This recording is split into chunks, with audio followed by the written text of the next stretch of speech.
100년이 넘는 시간 동안 그 누구도 풀지 못했던 난제를 풀어낸 고독한 천재 수학자 그레고리 페렐만. 그리고 2000년에 한 번 나올까 말까한 IQ 210을 가진 또 다른 기적의 천재 소년 김응용. 어느 순간 갑자기 세상에서 자취를 감춘 이 두 천재에게 도대체 어떤 사연이 있는 걸까요? 1967년 12월 2일 한복을 곱게 차려입고 일본의 유명 TV 프로그램에 등장한 이 소년을 주목해주세요. 일반인들은 풀기도 어려워 보이는 저 수학 문제들. 이 소년은 칠판에 적힌 문제를 보자마자 2명의 도쿄대 학생을 가볍게 제치고 가장 먼저 문제의 정답을 맞히게 됩니다. 이 어린 천재 소년은 또 한 번 일본 열도를 발칵 뒤집어 놓게 되는데요. 겨우 4살인 나이에 기네스북에 오른 소년의 IQ는 바로 210이라는 더 이상 측정이 불가능한 기적의 점수였습니다. 전 세계의 기적의 천재 소년, 김응용의 화려한 스타 탄생을 알리는 순간이었습니다.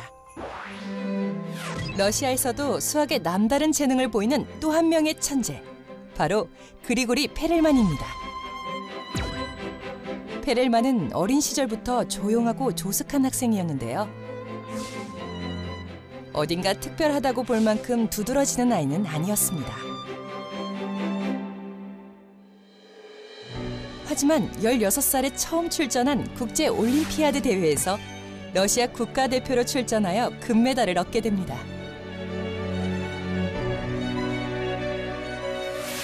그 후 성인이 될 때까지 수학과 관련한 논문들을 꾸준하게 발표하는데요. 그를 교수로 영입하기 위해 수많은 대학에서 그를 찾지만 모두 거절하고 혼자만의 연구에 몰두하기 시작합니다. 한편 천재 소년 김응용은 4살부터 7살까지 한양대 과학교육과에 청강생으로 들어가게 됩니다.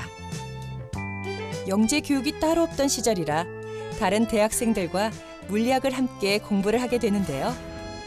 응용이 나타나는 곳이면 어디든 그를 취재하기 위해 언론도 발빠르게 움직였고 가는 곳마다 사람들의 관심은 높아졌습니다. 김응용의 어린 시절은 굉장히 특별했다고 하는데요.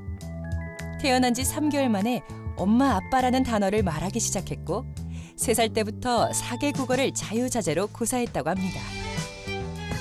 한국의 대형 출판사에서 발간한 3살 김응용이 쓴 책 2권. 3살이라는 나이에 썼다고는 도저히 믿겨지지 않는 글솜씨. 여러분은 놀랍지 않으신가요? 8살이 되자 드디어 미국 항공우주국 나사의 초청으로 대학 공부와 연구를 병행하기 위해 미국 유학길에 오르게 됩니다. 그렇게 응용은 어린 나이에 모든 것을 이룬 것처럼 보였습니다. 그런데 1979년 한국 대입체력 검사가 진행되는 한 고등학교에서 우리는 뜻밖의 인물을 다시 만나게 되는데요. 바로 10년 만의 모습을 드러낸 김응용이었습니다. 언론은 일제히 그를 주목했습니다.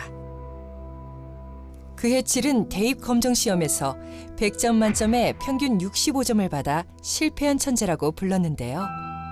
그는 주위의 시선을 피해 서울을 떠나 지방으로 숨어버립니다. 2002년 11월 12일 정식 논문이 발표되는 사이트가 아닌 일반 인터넷 웹사이트 아카이브에 게시된 30쪽 분량의 어떤 논문.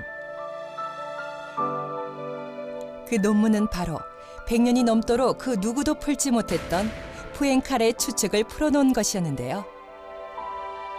그 문제를 풀어낸 천재적인 수학자가 페렐만이라는 사실에 수학계는 한순간 발칵 뒤집어지게 됩니다.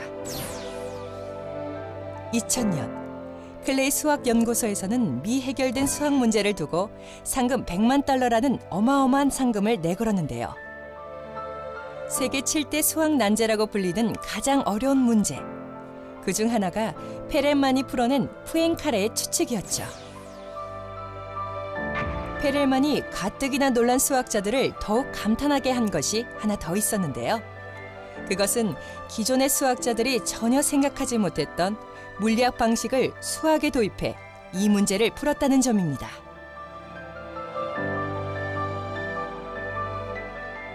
그날 이후 그의 논문을 검증하기 위해 수많은 수학자들이 그 검증 절차에 참여했습니다. 그 기간만 2년이 넘는 시간이 걸렸죠. 모두들 페렐만이 역사에 남을 위대한 업적을 세웠다고 입을 모았고 그가 당연히 그에 따른 모든 명예를 누리게 될 거라는 것을 의심하지 않았습니다. 그리고 드디어 그에게 일생일대 가장 큰 영광의 순간이 찾아옵니다.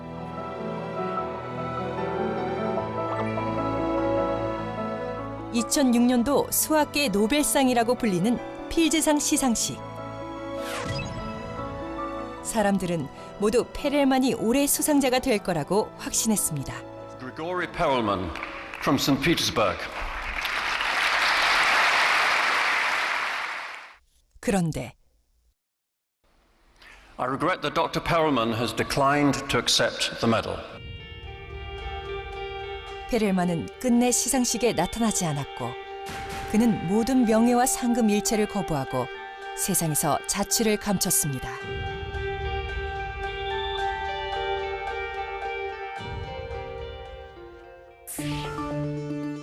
2012년 미국의 한 매체에서는 현재 생존해 있는 사람 중 가장 똑똑한 사람 10명의 명단을 발표했는데요. 물리학자 스티븐 호킹을 비롯해 이들은 전 세계 0.5% 안에 드는 천재들인데요. 이들 중 익숙한 이름, 바로 김응용이 있었습니다. 실패한 천재로 낙인 찍힌 후는 약 30년의 세월. 지금 그는 대학 교수로서의 첫 발을 내딛었습니다.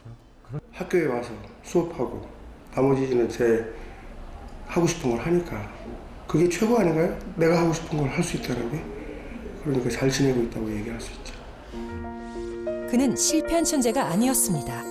단지 그가 하고 싶은 일을 마음껏 하기 위해서 묵묵히 그의 길을 걸어가고 있을 뿐이었습니다.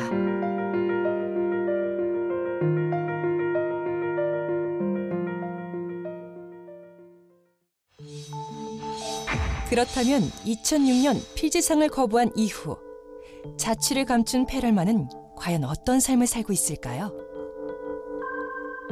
최근까지 그가 다녔던 연구소를 찾았습니다.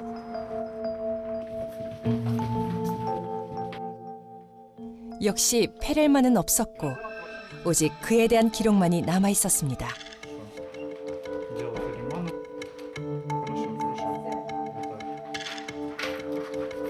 수소문 끝에 그가 현재 살고 있다는 아파트를 찾았습니다.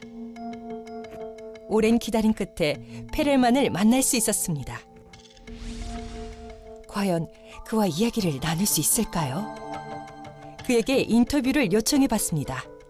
У меня есть знакомые, скорее, очень бы хотели на 5 минут с вами интервью провести, возможно. Но я, очень прошу. А если как-нибудь вопрос этот решить? Ну, может быть, вам что-то...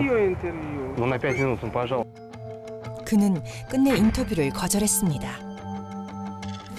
그가 세상의 모습을 드러내지 않으려고 할수록 사람들은 그가 수상을 거부한 이유에 대해 더욱 궁금해했습니다.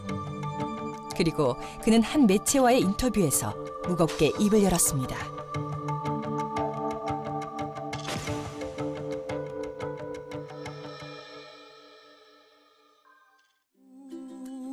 천재라는 타이틀을 가졌던 두 남자, 김응용과 페렐만. 한 사람은 삶의 순간순간에서 본인만의 행복을 찾아가고 있고 한 사람은 아마도 고독 속에서 평생을 살아갈지 모를 일입니다.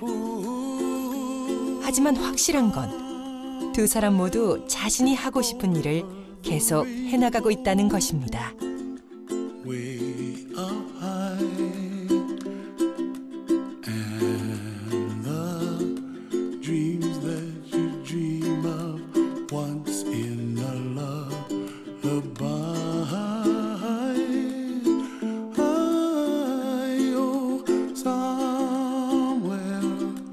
Over the